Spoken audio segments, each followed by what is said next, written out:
उचलवट्यावर बसलेले जे 5-6 काटे 10 काटे असतात, त्याच्या माईचा पगार बबनराव लोणीकरनं केला, त्याच्या बापाचं पेन्शन बबनराव लोणीकरनं केलं.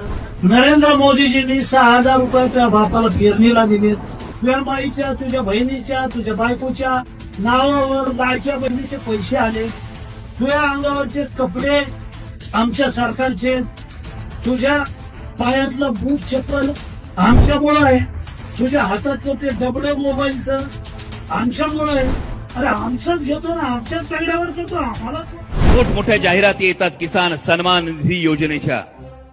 वर्षाला 6,000 रुपये, दिवसाला 17 रुपये, दिवसाला 17 रुपये ही सर्वसामान्य शेतकऱ्याची किंमत केली जाते. अरे आमचा शेतकरी जेव्हा वावराला खतं घालतो ना, तो 1,00,000-2 लाखाची जेव्हा खतं घालतो, 5% खतावर जीएसटी, 12% शेतीच्या अवजारांवर जीएसटी आहे.